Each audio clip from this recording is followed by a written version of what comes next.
ഞാൻ കമ്മീഷണർക്ക് കൊടുത്ത പരാതിയിൽ എനിക്കെതിരെ അവിടെ നടന്ന ഗൂഢാലോചനകൾ എന്നെ ടെർമിനേറ്റ് ചെയ്തതിൻ്റെ ഭാഗമായിട്ട് കുക്കു പരമേശ്വരനും ഉണ്ണി ശിവപാലും നീന കുറുപ്പും ചേർന്നുണ്ടാക്കിയ ഒരു വലിയൊരു സ്ക്രിപ്റ്റ് ഉണ്ടായിരുന്നു.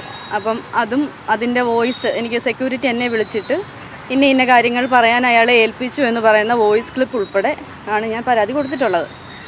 അപ്പം ഞാൻ ഈ തൊഴിൽ പീഡന പരാതി കൊടുത്തതിൻ്റെ പിന്നാലെ നീന കുറുപ്പ് ഇതിന് മുന്നേ ഒരു ഓഡിയോ പുറത്തായിട്ടുണ്ടായിരുന്നു. അത് ഇവരുടെ കമ്മിറ്റിയിൽ നിന്ന് തന്നെ പുറത്തായിട്ടുള്ളൊരു ഓഡിയോ ആണ്.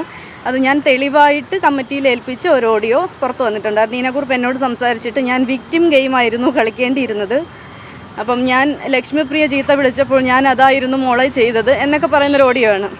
അതുപോലെ മാധ്യമങ്ങളോട് സംസാരിച്ചതിന് ഒരുത്തനുമായിട്ട് ബന്ധമുണ്ടാക്കിയിട്ട് നാളെ വെർജിനാണെന്ന് പറഞ്ഞാൽ മതിയോ എന്നൊക്കെ ചോദിക്കുന്നൊരു ഓഡിയോ.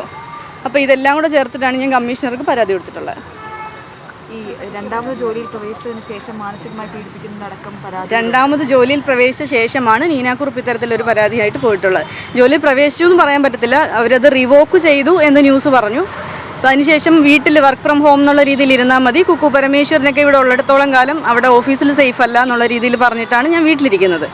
അപ്പം എന്തെങ്കിലും അത്യാവശ്യം കമ്മ്യൂണിക്കേഷനും ഓഫീസിലേക്ക് ആവശ്യമായ നമ്പറുകളോ അങ്ങനെ എന്തെങ്കിലും ആവശ്യമുള്ളപ്പോൾ വിളിച്ച് ചോദിക്കുന്ന അല്ലാതെ പ്രത്യേകിച്ച് ജോലികളൊന്നും ഇല്ല നിലവിൽ. അതൊരു വലിയ കഥയാണ്. അത് ഞാൻ ആ ഓഡിയോയിൽ പറഞ്ഞിട്ടുണ്ട്. അയാളും തൊഴിൽ പീഡന പരാതി കമ്മിറ്റിക്ക് അകത്ത് കൊടുത്തിട്ടുണ്ടായിരുന്നു. അപ്പോൾ ഈ കൊടുത്ത പരാതി ഉണ്ണിയെ രക്ഷിക്കാൻ, അത് ഓഡിയോയിൽ പറയുന്നുണ്ട്, ഉണ്ണിയെ രക്ഷിക്കാൻ വേണ്ടി മുഹമ്മദ് ഞങ്ങളുടെ കൂടെ നിൽക്കണം എന്ന് കുക്കു പരമേശ്വരൻ ഇയാളോട് ആവശ്യപ്പെടുകയും ഞാൻ അയാളെ ഒരു ഹണി ട്രാപ്പിൽ പെടുത്തി എന്ന് അയാൾ പറയണമെന്ന് അയാൾക്ക് ട്രെയിനിങ് കൊടുക്കുകയും ഒക്കെയാണ് ചെയ്തത്. അപ്പം ഞാൻ വൈകുന്നേരം ഓഫീസിൽ നിന്ന് പോയ ശേഷം ഇയാളെ മുകളിൽ ഇവരുടെ ക്യാബിനിലേക്ക് വിളിച്ചിട്ട് ഡെയിലി ഇതെങ്ങനെ മുഹമ്മദ് ഇത് പ്രസന്റ് ചെയ്യണം എന്നുള്ളതിനുള്ള ട്രെയിനിങ്ങും കൂടി അയാൾക്ക് കൊടുക്കുന്നുണ്ടായിരുന്നു.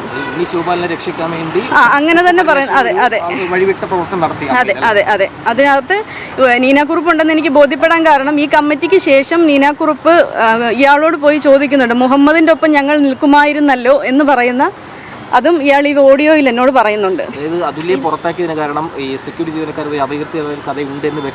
വരുത്തി തീർക്കാനുള്ള ശ്രമമാണ്, വരുത്തി തീർക്കാനുള്ള ശ്രമം തന്നെയാണ്. അതിന്റെ തെളിവുകൾ എവിടെ ഉണ്ടോ? CCTVയിലോ ഓഡിയോയിലോ? അതിന്റെ തെളിവ് അയാൾ തന്നെ മീറ്റിങ്ങിൽ സംസാരിക്കുന്നത്, എല്ലാ മീറ്റിങ്ങുകളും റെക്കോർഡഡ് ആണല്ലോ. ഇയാൾ തന്നെ മീറ്റിങ്ങിൽ സംസാരിക്കുന്നത് ഫുൾ റെക്കോർഡിംഗ് അവിടെ ഉണ്ട്. അവിടെ പരിശോധിച്ചാൽ അതിൽ കിട്ടുമല്ലോ. പിന്നീട് ശ്വേതാമേനോൻ ഇടപെട്ടു. ഈ കഥ പറഞ്ഞു, ആ മീറ്റിംഗ് പിരിഞ്ഞു, എൻ്റെ ഈ നടപടി റദ്ദാക്കി എന്ന് പറഞ്ഞുള്ളൊരു പ്രസ് മീറ്റ് അല്ലാതെ അതിനുശേഷം ഈ കഥയ്ക്കെതിരെയോ ഈ കഥ പറഞ്ഞ കുക്കു പരമേശ്വരൻ ഉൾപ്പെടെ ഇപ്പോൾ ഡെയിലി ഓഫീസിൽ പോകുന്നുണ്ട്.